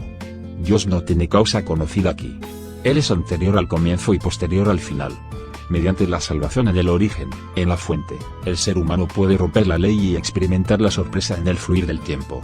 Por ejemplo, que la muerte es también vida, porque el ser humano es también Dios. Este Hijo, con quien Dios construye este mundo, recibe el nombre de Jesús, por medio del ángel Gabriel. En hebreo, es decir en el lado del más allá de todo ser humano, ese nombre es Yeshua, el Señor ayuda. El sucesor de Moisés, en la Biblia hebrea, tiene el mismo nombre. Lleva a Israel al país prometido. También él. Como dijimos, el nombre Yeshua significa, el Señor salva, ayuda. Su raíz es la palabra Yeshua, salvación, redención, rescate, liberación. La ayuda es real solamente si todas las posibilidades causales están agotadas, si constatamos con desesperación que todo ha acabado. Por ejemplo, si se sabe que ahora toca morir. Todo está arreglado, papeles, testamento. Y se constata la muerte. Solo aquí, en este instante, la ayuda, el rescate cumple plenamente su significado, el Señor ayuda, salva. Pensamos, ¿qué puede importarme ahora que todo ha acabado? Ahora viene la descomposición o la cremación, he abandonado todo lo que amaba, esta ayuda prometida puede irse al diablo. Pero justamente ahora viene la sorpresa, ninguna experiencia, ningún recuerdo puede sugerirnos nada. La vida en la muerte es realmente virginal y el nacimiento de Dios en el ser humano encuentra su sentido. Un cielo nuevo, una tierra nueva, una vida nueva. No se trata de seguir con la conocida andadura en la vida. ¿Sería un juego estúpido, cruel? No. Se trata de un volver a vivir aquí todo lo vivido, pero ahora rectificado, reparado, liberado de toda injusticia, mala suerte y aspereza. Ninguna experiencia, ningún recuerdo. La Virgen recibe un hijo por el Espíritu Santo, un mundo nuevo, de Dios. Y se recibe de Dios por amor, por la gracia. ¿Y por qué? Debe preguntarse, ¿está el ser humano tan cerrado ante tal comunicación? El amor no es una ley, es un mundo nuevo. En la ley hay una secuencia, se suele pensar que solo se puede ser amado si se actúa como un siervo piadoso, y aún así, siendo tan pequeño, Dios seguramente no necesita ese amor, no está esperando justamente ese amor. Parece que el ser humano no es capaz de prescindir de estas medidas mediocres y de comprender que en el amor no hay jerarquía. ¿Pensamos acaso que Dios encuentra placer ante un amor rastrero, miedoso y servil? El Dios del amor, no conoce la misericordia, la gracia. El amor solo puede ser verdadero entre dos iguales, y cada uno de ellos, libre. Toda presión limitaría el amor, y justamente el amor quiere ser inmenso. Inmensamente libre. Si el amor estuviese bajo el dominio de la ley, el mundo sería de verdad el apocalipsis en el sentido más estremecedor. Siempre crecerían nuevas cabezas y cuernos de las bestias. Quizás el amor podría tener la fuerza de vencer la ley, pero la ley sabe defenderse con la astucia de la serpiente. Está dicho que la ley tiene envidia, viendo cuántas cosas se le han escapado en el transcurso de los tiempos. Y que el amor solo podría vencer, si es capaz de abrazar a todos los heridos por la ley, a todos los muertos. Cuantiosa aventura. Así se espera que el ser humano sea capaz de llevar todos los pecados y todas las enfermedades del mundo. Eso es lo que dice la Biblia del Mesías. Y puesto que sucede así en el núcleo, en la fuente, podría ser que en el tiempo que fluye de aquella fuente, el ser humano atraído por esa fuente pensara que ese asunto le concierne. puede simpatizar con los sucesos del mundo e incluirlos en su vida. Entendiendo, naturalmente, que en el fluir del tiempo solo atraviesa ciertos paisajes y que aquello que hace tiene el efecto con Dios, como si hiciera todo. Es el arte del humilde que hace todo lo que le concierne, sabiendo que lo demás está en las mejores manos, las manos de Dios. La ley en sí es buena, a condición de que el ser humano tenga anhelo de amor, de eternidad. No se trata de seguir la ley en su pretendida exclusividad, más bien, de tener anhelo del amor en el mundo de la ley. Bajo estas premisas, el mundo se convierte en un jardín de hermosos árboles frutales y gran diversidad de flores. El ser humano es el jardinero de ese jardín. Él lo cuida, lo guarda. Lo guarda de la intrusión de aquellos que envidian el amor. El callejón sin salida de la historia. Al hablar de la Virgen María, del nacimiento de Jesús y del nombre Hijo de Dios, me doy cuenta por supuesto de qué injusticia se está cometiendo si se corta de la unidad de la palabra y se coloca el acontecimiento únicamente en la historia. Y también de la injusticia, causada por el mismo pecado, si se niega todo porque es imposible que haya sucedido así en la historia. Los dos lados muestran que han tomado ávidamente del fruto del árbol del conocimiento. Sé, por supuesto, que se trata a la Biblia como se trata a cualquier otro libro. Que se la usa para toda ambición de poder. En el momento en que el ser humano se da cuenta de que puede dar rienda suelta a sus emociones, comienza a verlas como un asunto principal. Pero las emociones son parte del cuerpo que está bajo el dominio de la ley, como los instintos, por ejemplo, y también los descubrimientos de la psicología, etc. Tan pronto se coloca algo en un orden, una sucesión, se muestra el dominio de la ley.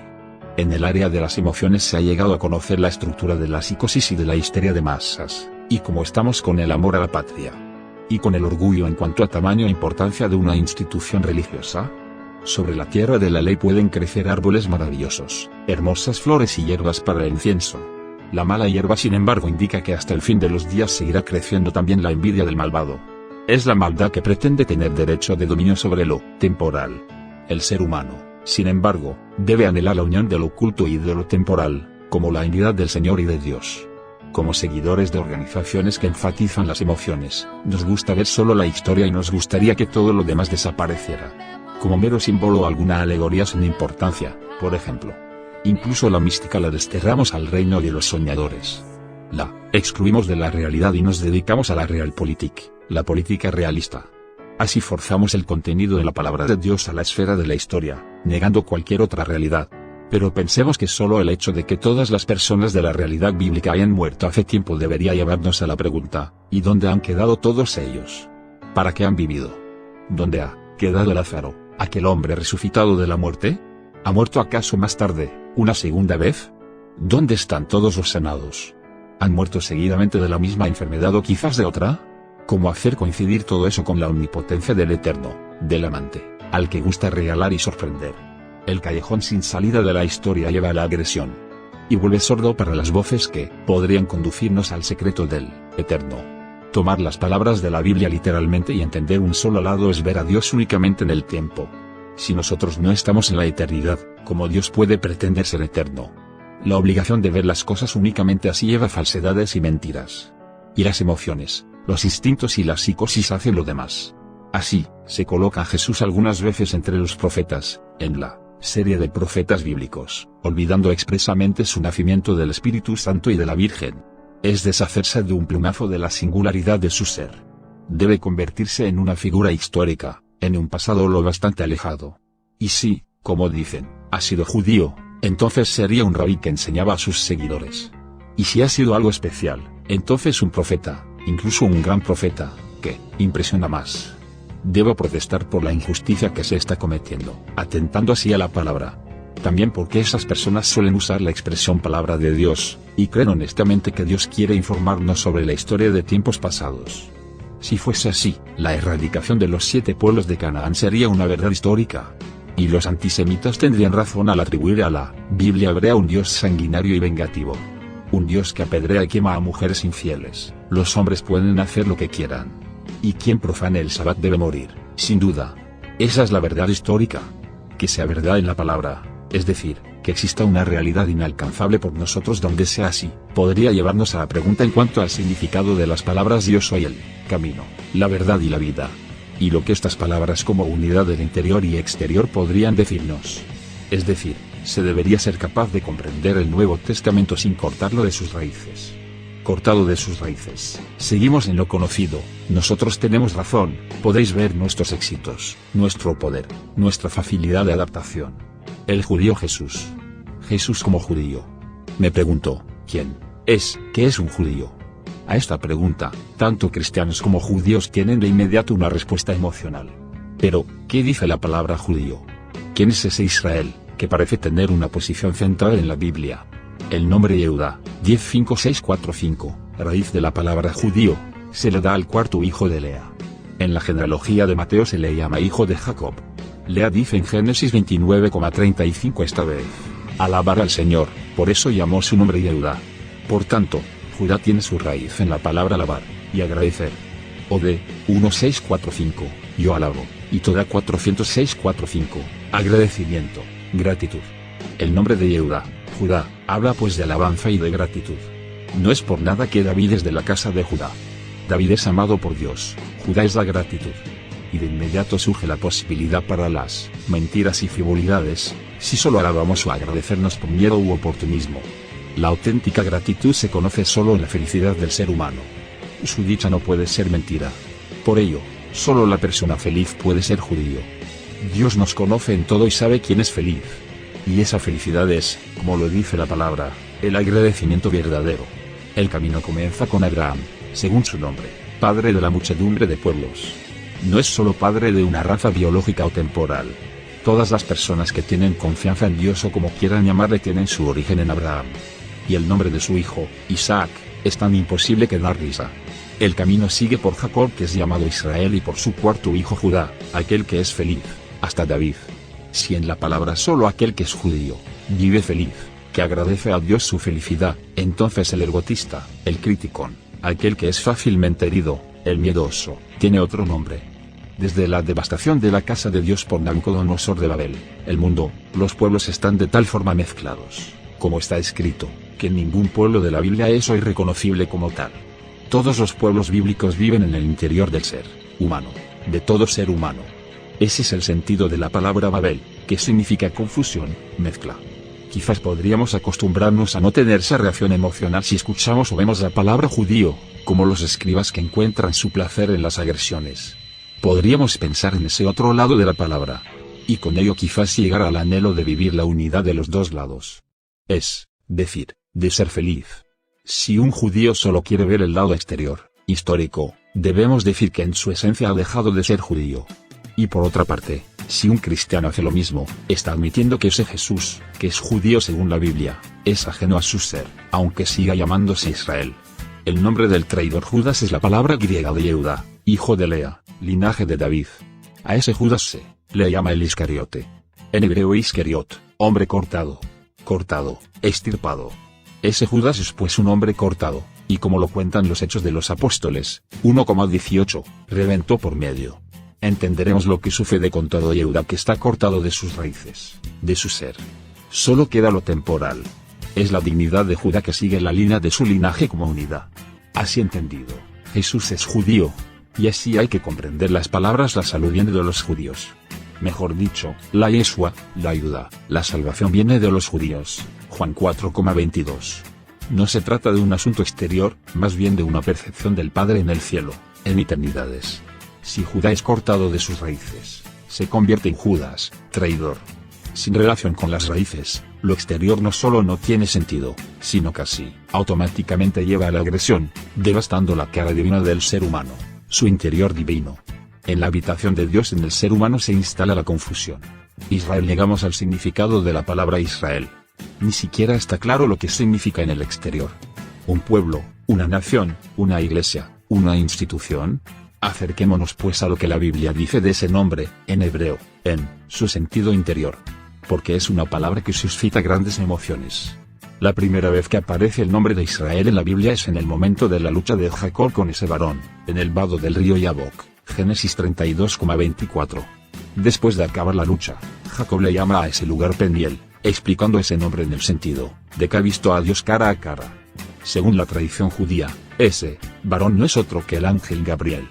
El varón se enfrenta a Jacob según la tradición cuando estaba buscando una vasija pequeña, sin valor, medio rota, que había olvidado y por ello, casi perdido. Si Jacob hubiese actuado según la norma, si hubiese dado por perdida esa vasija pequeña sin valor, nunca se hubiese dado la lucha. No es lo mismo en el caso de Moisés, que buscó a ese corderito, pequeño, casi sin valor, en el monte Horeb, para que su manada estuviera completa.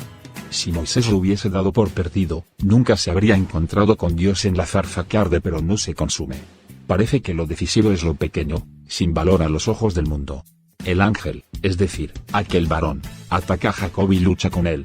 Cuando el ángel ve que no puede vencer a Jacob, la lucha dura toda la noche hasta el alba. Toca la articulación de la cadera de Jacob, dislocándola. Luego dice a Jacob que le deje, porque raya el alba, y Jacob dice aquellas palabras conocidas: no te dejaré, salvo que me bendigas. En lugar de la bendición, escuchamos al varón decir: ¿cuál es tu nombre? Contestándole la verdad: Jacob. A lo que el varón, el ángel de Dios, responde: Jacob dirá más tarde que ha visto a Dios, cara a cara. No se dirá más tu nombre Jacob, sino Israel, porque has peleado con Dios y con los hombres y has vencido. Génesis 32,28. La palabra hebrea usada ahí, Sarita 300-210-400, significa dominar y vencer en la lucha. Y justamente estas palabras forman la raíz del nombre Israel. 10-300-201-30. Sar, 300-200, dominación, poder, es la raíz conectada con el nombre El, Dios. Israel, en este caso, podría considerarse como la tercera persona, es decir, él lucha con Dios arriba y con los hombres abajo, y domina. Es un luchador victorioso en aquello que importa, y por ello es un ser divino, como un ángel, mensajero de Dios, y se le añade la noción El, Dios. Como Micael, Gabriel o Rafael. Pienso a menudo en la vasija pequeña, sin valor comercial, que para Jacob era lo bastante importante como para emprender un camino peligroso, en la oscuridad de la noche, con el fin de recuperarla. Creo que la lucha suele ser por lo pequeño, lo oculto, sin valor aparente. A las cosas que se ven en el exterior se les da mucha importancia, importa lo que se diga en la sociedad. Pero un pequeño objeto sin valor no se respeta aquí. La lucha con el mensajero de Dios trata de esas pequeñas cosas ocultas, que casi no percibimos, en el calor de la vida diaria. Y me viene a la mente el sermón de la montaña. No se trata de lo que hagas ante el público, o de lo que se espera que hagas para causar buena impresión. Más bien se trata de tus pensamientos que nadie conoce, de las cosas ocultas que tienes en tu vida. El sermón de Jesús es para Israel, para todo ser humano que vive de acuerdo con el verdadero significado de ese nombre, y para todo judío que en su esencia es feliz. Y esa felicidad es la gratitud verdadera. En todo ser humano es lo oculto, que en el mundo se llama Judá e Israel. Jacob, cuyo nombre tiene su raíz en la palabra que, talón, alternativa porque hay que andar sobre uno u otro pie, recibe ese nuevo nombre, Israel. Ese nombre le dará la unidad. Lo oculto, lo pequeño, no sirve para ninguna demostración, es como la oración que Jesús recomienda en la cámara secreta. Se cierra la puerta, se contempla aquello que no tiene valor para el mundo, anhelando poder devolverlo al Padre en el cielo. Visto desde fuera, es un intento bastante inútil. Una vasija casi rota, sin valor, un corderito obstinado, ¿qué puede importar en la manada? Israel da importancia a lo pequeño, porque siente que ahí está Dios, oculto ciertamente, no percibido. En el mundo valen los dioses impresionantes, hechos por las propias manos, que tienen tanta importancia que se lucha por ellos. Se aplaude o se pierde el equilibrio si vence a aquel al que no se ha apostado. Es la unidad de lo oculto y de lo visible que Israel experimenta, si vive de acuerdo con su nombre. Quisiera hablar también de otro momento importante en la lucha del ángel con Jacob. El ángel toca la articulación de la cadera, la distorsiona, de forma que Jacob sale cojeando. Parece como si el nombre de Israel se haya conquistado al precio de la cojera. Hasta el día de hoy, está escrito en la Biblia: Israel no come ese nervio de la cadera. La unidad en el andar de Jacob es distorsionada a propósito, como parece. Pero, ¿por qué no come Israel, hasta el día de hoy, ese nervio particular? Porque sabe que tiene singular importancia. Visto desde el exterior, no se sabe que Jacob es ahora Israel. Pero es visible que cojea, algo pasa con su cadera. Yarek, 10-220, es cadera, la articulación del fémur es Kafa Yarek, 20-85-10-220. Sala 90-30-70, es cojear. La articulación de la cadera habla del 330 o del 33. Tiene pues que ver con la forma que fluye, con estar encerrado en el cuerpo. Y Yarek no solo significa cadera, es también la palabra usada para designar un descendiente, sale de la cadera, es un Yotze Yarei. El que presta un juramento, por ejemplo, coloca la mano bajo la cadera del otro, Génesis 24,23. La cadera es pues el lugar donde salen los descendientes, donde se gestiona la forma, el nuevo cuerpo.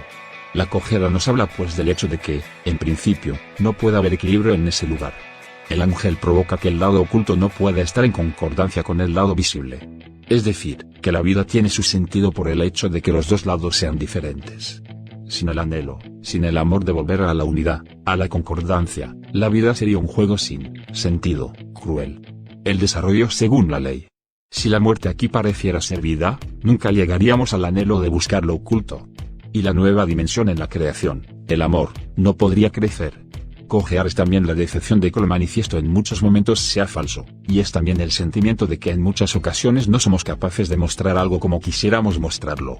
Y esa, no concordancia, no es también el hecho de que la buena obra casi nunca está recompensada, mientras que las malas obras muchas veces tienen bastante éxito. Así debe vivir Israel, y ser incomprendido una y otra vez. Porque en general, Israel se ocupa de asuntos inútiles, es decepcionante, nada exitoso. En este sentido, Jesús es también de Israel, y a ese Israel habla principalmente. Sala, 90-30-70, cojear, se escribe igual que Tsela 90-30-70, costilla, lado. Esta palabra se menciona cuando Dios forma a la mujer desde la costilla o el lado del hombre. Nos parece que se trata de una traducción bastante pobre, incompleta. Porque un lado está enfrente de otro lado. El lado de aquí y el lado de allá, por ejemplo. La cojera es una indicación en cuanto a los dos lados del ser humano, la forma, la materia, cojea. Gabriel, como mensajero de Dios, toca la articulación de la cadera de Jacob y condena a Israel a ir cojeando por el mundo. Los hijos de Israel, por tanto, no comen ese nervio hasta el día de hoy, que significa hasta el final de los tiempos. Comer en el hebreo, es decir en el lado oculto, akol, 1:20-30, significa realmente acabar algo, terminarlo. Al comer, el alimento es ingerido en primer lugar, se une con el cuerpo y se convierte en parte suya. De la misma forma, todo lo que acogemos, libros, encuentros, sueños, esperanzas, se convierten en parte de nuestra vida. Significa que Israel no acepta esa parte decisiva en su vida, algo queda sin terminar. Al final, en los tiempos del Mesías, con el nuevo cielo y la nueva tierra, tendremos a ese Israel en él, que la vida y la muerte, lo oculto y lo visible son iguales. Hasta entonces estamos en el camino, hay un acercamiento a Dios, pero se necesita lo nuevo de la segunda venida para poder vivir ese equilibrio también aquí. Belén, casa del pan. Estamos ante el nacimiento del niño en Belén. También aquí será decisivo averiguar qué dice el significado interno de la palabra. Queremos vivir la unidad de la palabra y, al hacerlo, tomaremos conciencia cada vez más de lo que significa ese cojear. Anhelamos la revelación de una unidad aún pendiente. Hemos hablado ya de los nombres Nazaret y Galilea. José va con su prometida María a Belén, Betlehem. Está dicho que salió un edicto de parte de Augusto César, que obligaba a toda la ciudadanía a ser empadronada. Ese contar es al mismo tiempo la constatación de las proporciones aquí existentes. Para ello todo el mundo debe ir a su lugar de origen, porque se quiere un recuento desde el principio. Y puesto que José viene de la casa, de la familia de David, se va al lugar donde vive David en la tierra, y ese lugar es Belén en Judá. El nombre Belén, Betlehem en hebreo, significa casa del pan. Pensemos en la importancia del pan en la vida de Jesús y en la última cena. Ya en el libro de Ruth se habla de Belén y de la cosecha de trigo ahí. Recordemos que Ruth es la madre de Obed, Obed es el padre de Jesé, y Jesé es el padre de David. ¿Qué relación tiene la casa del pan con el pan? ¿No es el grano de trigo puesto en la tierra? ¿No debe desaparecer en primer lugar en la oscuridad? Igual el ser humano que es depositado en la tierra, después de su muerte. Ahí en la invisibilidad germina el grano, comienza a crecer bajo tierra. Aparece luego tiernamente, como un niño recién nacido. Y sigue creciendo en unión con las demás espigas. Es una alegría ver un campo lleno de espigas doradas, cómo se mueven al viento.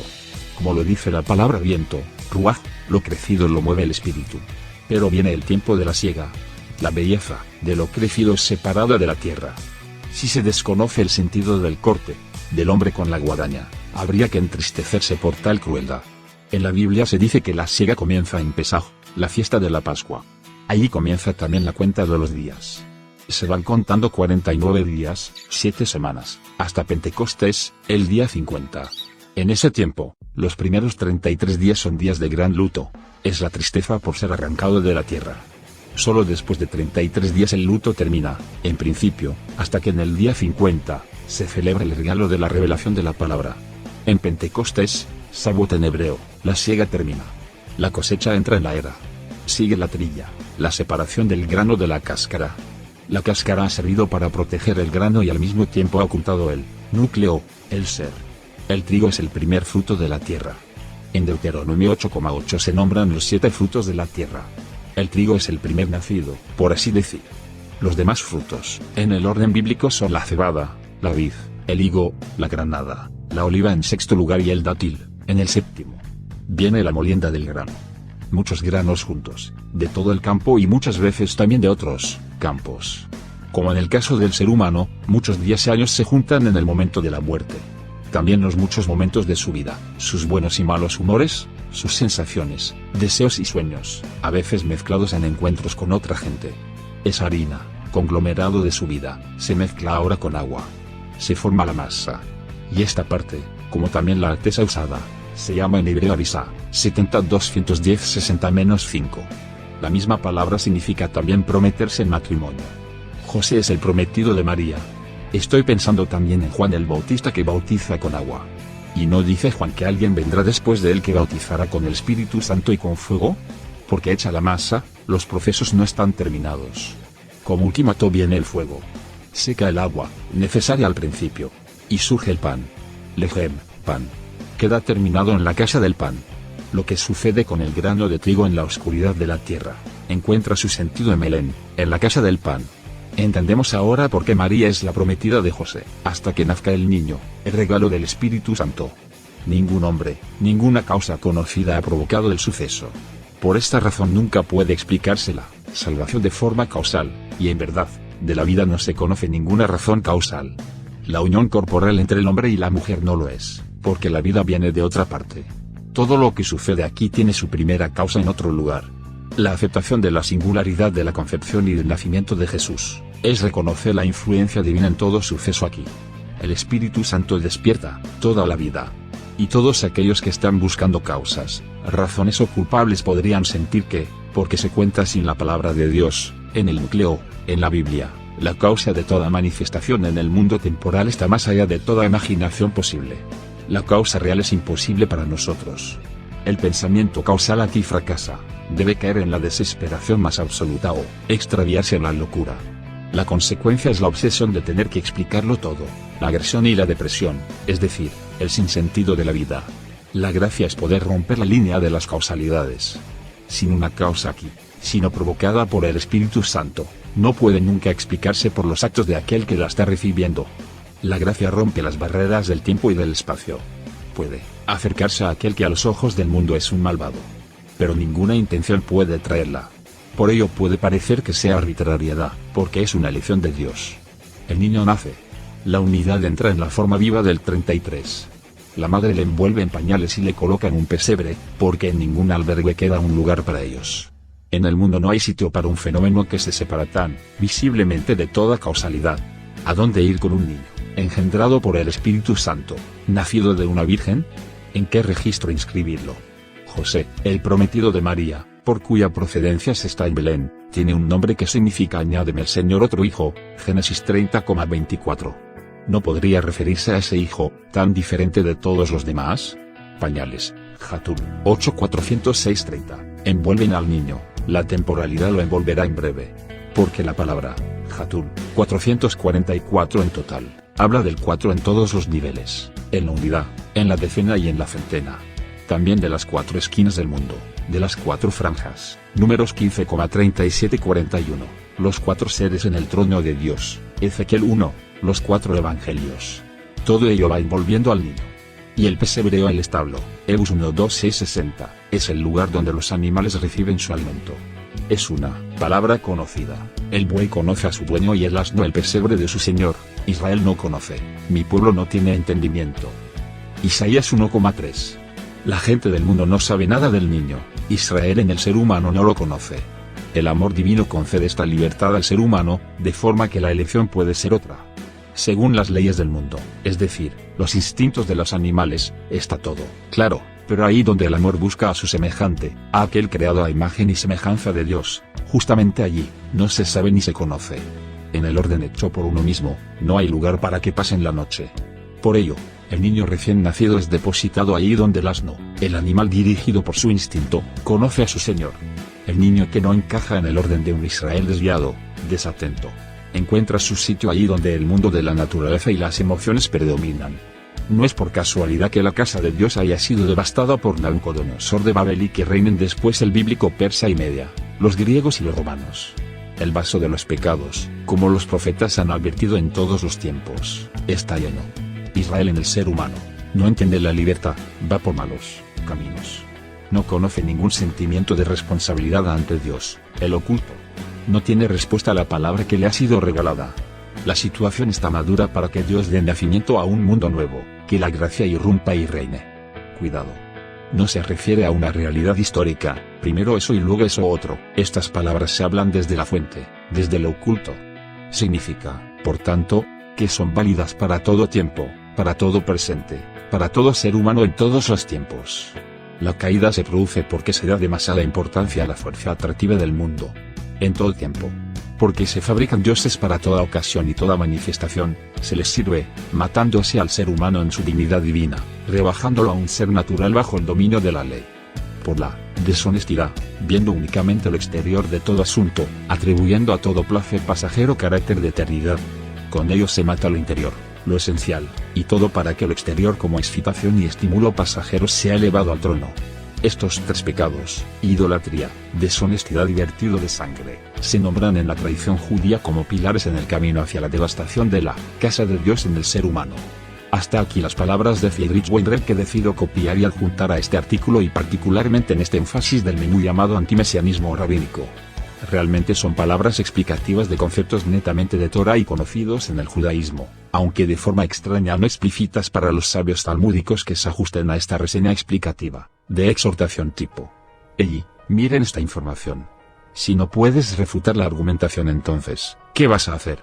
Se publicarán posteriormente en otros sitios del menú referidos al Nuevo Testamento y la figura central de Mashiach muchos más textos del profesor cabalista Friedrich Weinreich con muy extensas argumentaciones de su libro sobre el Nuevo Testamento y de otros acorde, siempre cobijados, con el manto de su sabiduría.